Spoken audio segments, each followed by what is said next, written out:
the craziest show you've ever shot? Craziest show was probably Rolling Loud, the Rolling Loud Festival. That it's just all rappers and just they influence everyone to just run on stage. They're fighting, they're throwing stuff at each other. It's yeah. And it's you're in the sun, scorching heat, and people are just dropping like flies, passing out.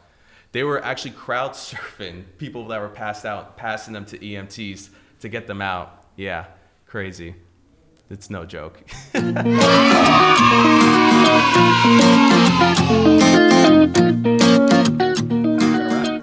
Let's do this. Yeah, kid. Welcome everybody back to another episode of Smells Like Happy with Handsome. I'm your host, Charles Weinraub, aka the Handsome Homebuyer, formerly Captain Permit, but no longer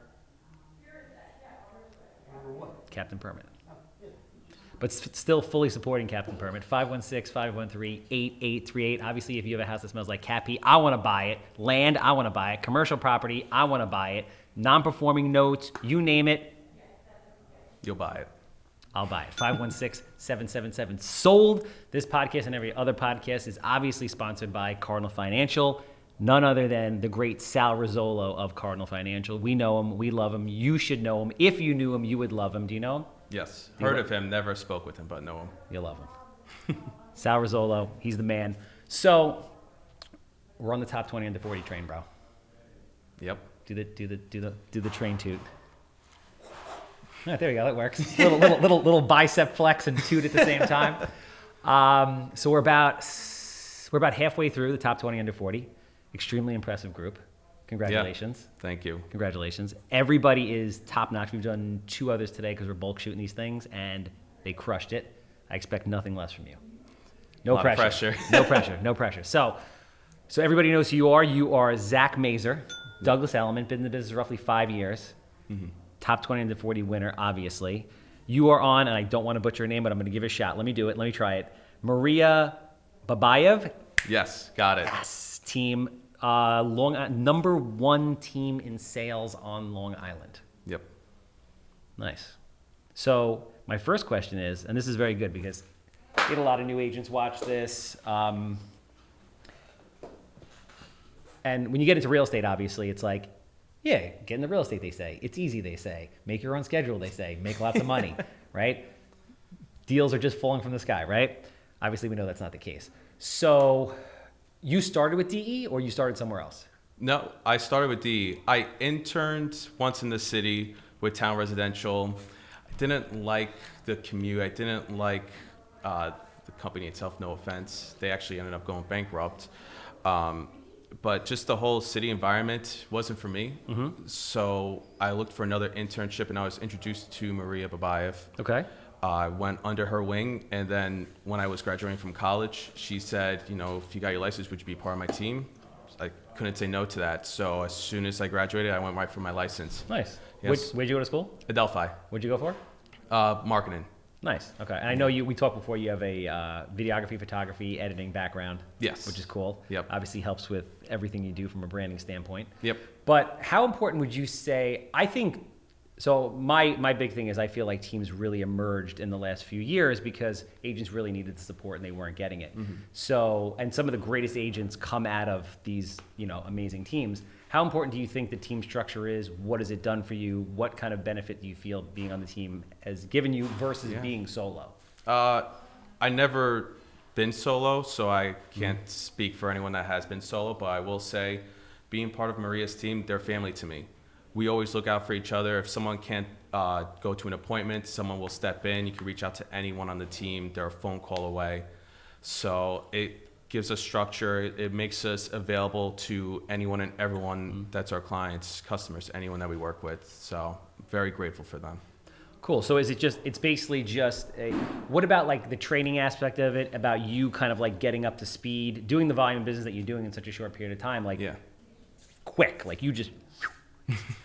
So obviously they played a role in that in regards to, training and support outside of just being resources there if you have any questions. Yeah, no. One thing that really picked up the speed for me was working at the Ritz-Carlton residences. Okay. So we were selling the condos there, and that's interesting. we did over 50 million last year. We have done about over 60 million in transactions this year. So wow. We only have 2 left now. Nice. So things have been moving very quickly there. So what, just that experience in general really taught you a lot about what exactly? Just being there for the clients, following up, trying to think. See, this was the thing I was mentioning. So the fillers. So let me ask you this, right? Everybody that is under 40 years old, that isn't top 20 under 40, wants to be top 20 under 40. It's a very prestigious thing. You should be proud of yourself for that. So what is it that you're doing to get the business? That's really like a lot of people watching this thing and they're like, yo, what are these guys and girls doing to bring in this volume of business? Because you're talking about like 20, 30, 40 plus houses a year, depending on your price point also. This, from what I understand, was the most competitive class. Yeah. So the most people had, put in applications for it. The GCI was supposedly the highest of any year so far. If I'm wrong about that, I'm sorry, but I don't think I am. And the people that I have interviewed have been amazing. Like all of them are very, very, very, very good. Yeah. So, and again, nothing against, previous top 20 or 40 classes. There's amazing people there too. But like as a collective whole, it's like the Navy SEALs. Yeah. I mean, one thing that Maria taught me was treat every deal like it's your last. So I give it 110% with anyone I'm working with. Okay. And so loyalty is so important to me, where someone trusts me to find them a home, sell their home, I'm putting everything on the table for them. So I feel it's a lot of pressure on myself, but I like that pressure. Nice. But so as far as like every agent, and it's interesting because every agent comes on and they have like they do one thing very, very well as far as, the way they bring in business. So we had somebody in here earlier today, Catherine, Aziz, right? Yeah, Aziz. She is social media, like 90% of her, she's heavy buyers, and 90% of it comes in off of just Instagram. People just DM her on Instagram off this stuff saying, I want to work with you, I want to work with you. And she's done like 30 deals this year so far, just off Instagram. Crazy shit. Wow. Somebody else was cold calling, somebody else was door knocking. Justin Sorgano was in there this morning. He does charity work, so he puts on these big events for charities, and he raises all this money, but that's how he expands his social circle. So what I'm starting to see after 12 of these things, or maybe we've done, that it's all about how many people you know, right? The more people you know, 100%. The more you're gonna get the business. But the way everybody goes about meeting people is very interesting and different. So I'm curious to know how you're going about expanding your business and your social circle to get more business. Yeah, so one thing I've been tackling a lot is my sphere of influence. So just reaching out to everyone, any interactions I have, every event I go to, even if it's just hanging out with friends, family, just always letting them know that I do real estate. And another thing that I've been focusing on is doing cold calls. I try to take at least 1 hour out of the day just to cold call people. Every single day, or 5 days a week, 4 days a week? Try to do it 5 days a week. Awesome. It's my biggest fear. I hate calling someone I never met before, but that shit works though, man. It works. It definitely does. And I haven't gotten any business just yet, but I have people that are like, you know what? Just put me on your list. I'm not gonna buy. I'm not gonna sell right now, but I will in the next year or two. Okay. So I'm just building that right now. Yeah. I forgot. So I forgot her name. I'm drawing a blank, but she was on one of the top 20 and 40, and that's what she does. She does it 3 days a week for 2 to 3 hours a day, and then puts everything in the CRM, and then boom, she's on these people, and about 80% of her business comes by cold call and just constant follow-up. Yeah, that's brand new to me this year. So I used to actually hate making phone calls too. That was something that Maria just implemented with me. She sat down with me, she was like, make a call, and I was just like, okay, and made my first call, I'm panicking, I'm like, yeah, so are you interested? And she was like, that's fine. You learn from your mistakes and you just keep moving forward. It's actually I've done it before, and I do it periodic, maybe once a month I'll sit down and for 4 hours I'll just blast phones. Just to kind of stay grounded, see what's going on in the market, what people are saying. Because ultimately being a salesperson is about beating out the objections and then coming up with ways to overcome those objections, right? And most people are pretty much the same. I'm sure, tell me if you agree with this or not. When you go into a listing appointment and you get objections, or if you're cold calling someone and you get objections, it's pretty much the same thing every time. There's standard 5 to 7 things that people are going to say, and if you figure out creative ways to overcome those, it just becomes like a script. Yep. Like, you know what they're going to say before they say it, and that's that. Just got to keep practicing. Keep practicing any time. Those 5 things. Oh, my house can sell for so much more. Oh, well, this person said that. Well, this is what the market's showing. This house right down the block sold for X amount, and this is what your house is probably worth. So do you work with primarily buyers, sellers? What's the mix you currently have going on? I've mostly worked with buyers. Okay. Which is why I want to start cold calling and just reaching out to different neighborhoods. As soon as I get a listing, as soon as I close on something, I'm calling the neighborhoods. I want to know if anyone else is interested. Hey, I just put this house in the contract. There's still many buyers looking in your area. Just want to know if you had any interest in possibly selling. Nice. So on the buyer side, right, you went through a very tough market with COVID. Tough from the standpoint of that, like, if you're an agent who's working with a lot of buyers, there's like 30 offers, it's hard. Yeah. So I've been talking to people about, like, what their strategy is to get their people's offers accepted. I'm curious to know if you had a strategy, how you prep these people before. Do you you reach out to the listing agent and just torture the life out of them? How does it work? I mean, of course, follow up with the listing agent. I would follow up once, twice every day just to make sure to see where our offer stands. Trying to build a relationship so to get as much out of them as possible. But I always just prepare the buyers.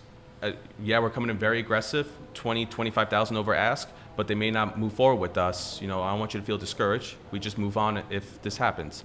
But one thing I always say, if we can add any type of no contingencies as much as we don't want to, at the end of the day, if you don't feel something's right with the house, you don't have to sign the contracts. You can always back out if they do get the accepted offer. That's true. So, I am, even when they get the accepted offer, do an inspection, some things pop up, they're like, you know what, we're still very happy with the house. We're going to move forward. Nice. Even as COVID was happening, as the market was getting hot, I saw it firsthand where I had buyers. We looked at a house for $2 million and they fell in love with it, but the agent was like, we actually just sent contracts out today.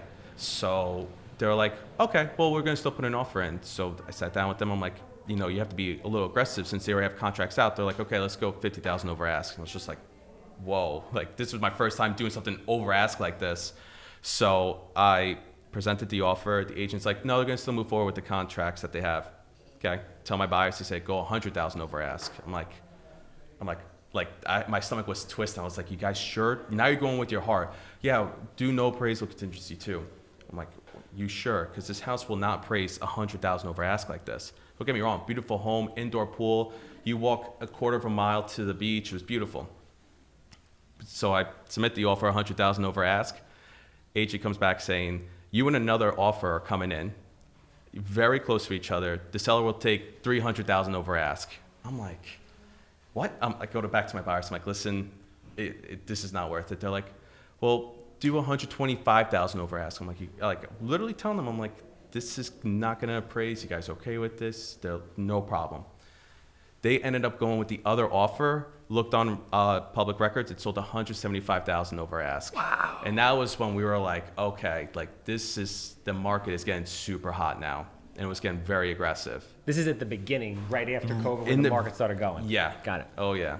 So that was a really eye-opener. I'm like, okay, now the market is changing completely.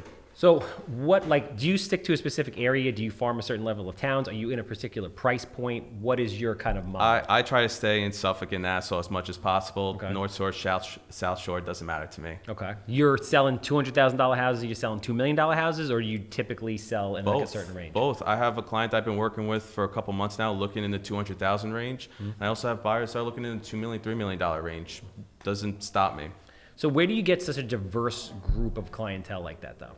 People are kind of either you're a North Shore agent and you're working with people above 1.5, or you're in the more general first-time home buyer and you're in the $400,000 to $500,000 range. It's interesting to have $200,000 and $2 million buyers. Oh yeah, and I think that goes with my sphere of influence the most. The relationships I've built, and then they're the ones that are referring clients to me, introducing me to people that are interested in either buying or selling. Mm-hmm.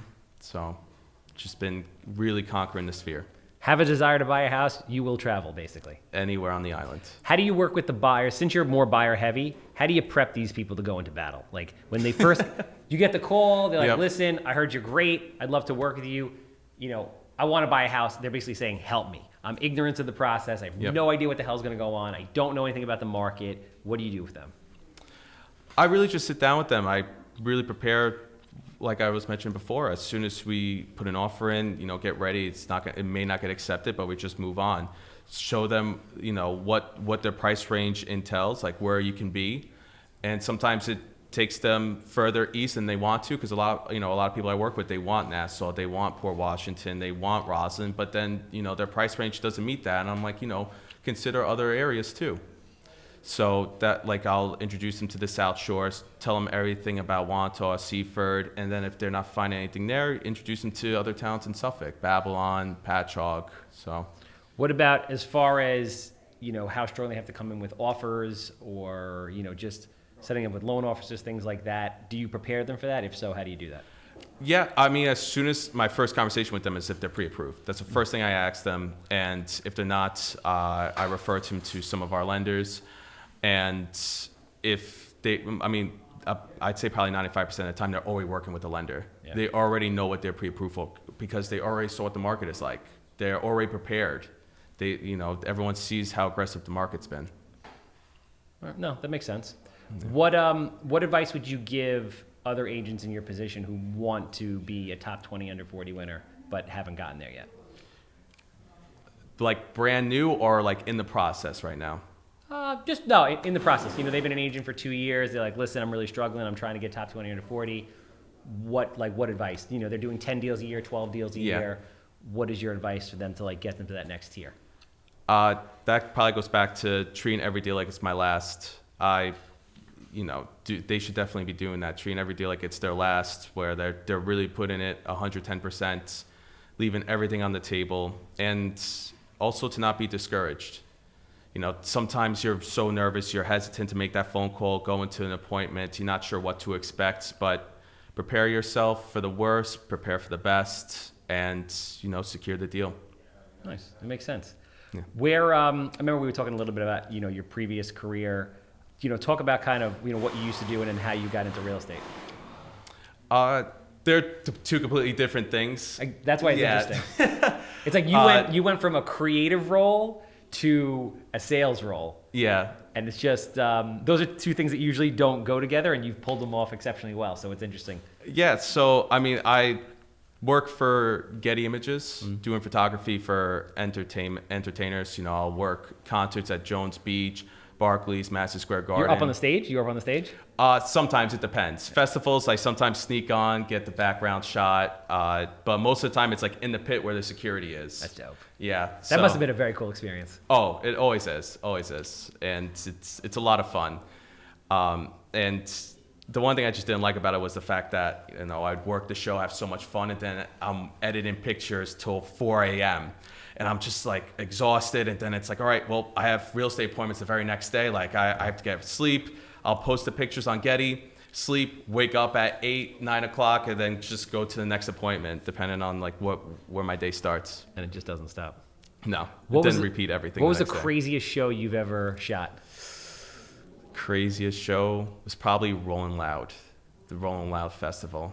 That it's just all rappers, and just they influence everyone to just run on stage. They're fighting, they're throwing stuff at each other. Yeah, and you're in the sun, scorching heat, and people are just dropping like flies, passing out. They were actually crowd surfing people that were passed out, passing them to EMTs to get them out. Yeah, crazy. It's no joke. Really? Yeah. You don't get in the mix of that, right? No. You're like... No. Sometimes I'll go into the crowd and people like respect the cameraman and they'll like pose, they'll like do something cool while there's performances going on in the background. Sometimes if there's a mosh pit, I'll just go right in the center and like get like the circle or something. But, that I don't really get involved with like the crazy part of it. Do you use your photography background to promote what you're doing now in any way, or they're just totally separate? I haven't, and it's something I also want to start getting into. It's just two completely different jobs and different workplaces. Like I always put that on my like goals for the year is to have a celebrity that I've met through photography that trusts me and is willing to work with me. So I always put that on my goals list. It's always written on my board. So to either sell them a house or sell their house? Yep.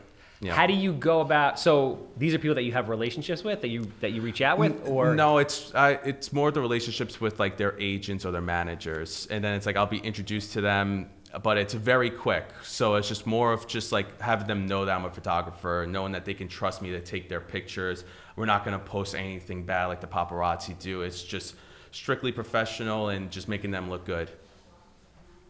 Wow. No, that's interesting. Yeah. So it's like once I start building those relationships and they start seeing me more, that's when I'm like, okay, like, yeah, I do real estate.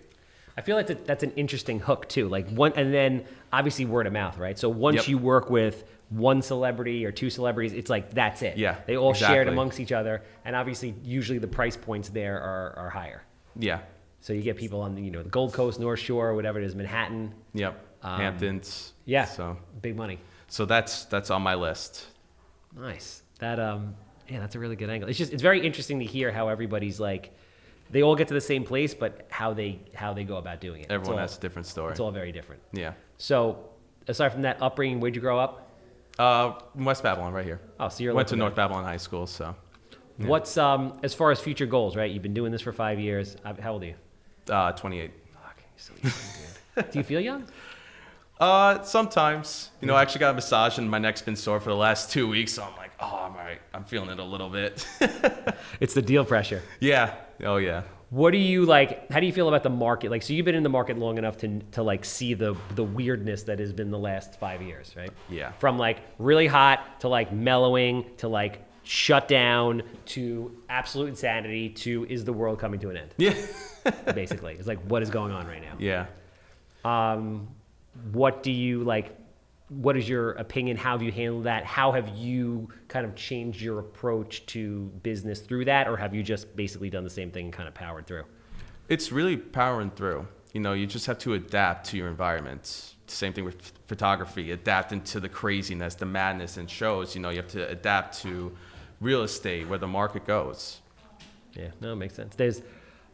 What do you like? Where do you see the market going in the next couple of years? Like, everybody has their own opinion. I had one opinion. I thought something should happen. Yeah. It hasn't really happened yet, although I feel like it should happen. So it's scaring the hell out of me I'm like, oh, they got to raise interest rates because inflation's crazy. But like they didn't. Well, they did. But they then did. Now it's dropping. Yep.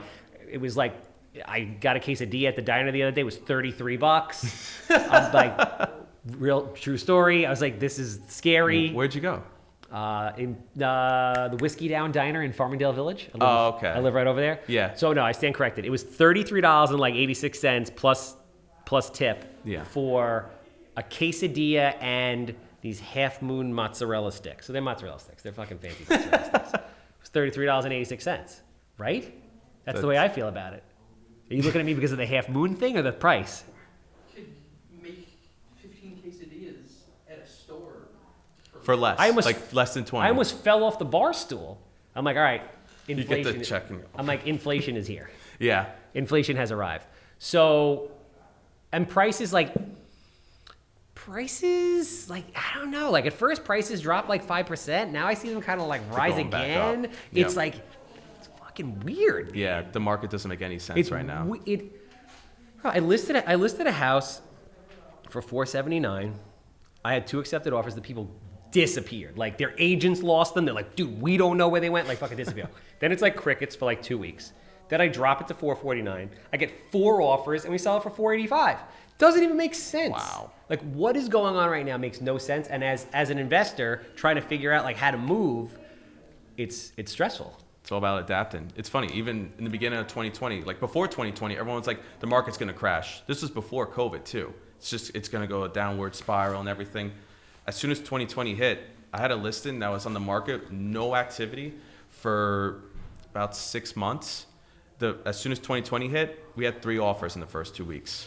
Dude, it's crazy. Or I'll list something, it'll be like crickets, really, really quiet. All of a sudden, 3 weeks later, it's fucking nuts. There's like three offers over the asking price. Yeah. It's like, what is going on? Now, I don't know if it's summer because it's August, people on vacation. I need a vacation. But, like, I don't get it. I don't know. It doesn't make any sense right now. I feel like in the next couple of years, I feel like we're seeing it slowly go back up, but it'll go back down, and then it's just going to go right back up to a hot market. Yeah, I don't know, man. It's really, it's freaky. It's very freaky. But listen, the good thing about being an agent is there's always people looking to buy. There's always people looking to sell. You just have to, keep your name out there. Yep. Keep hustling. So anything else out there for the other people that are chasing the top 20 under 40 dream?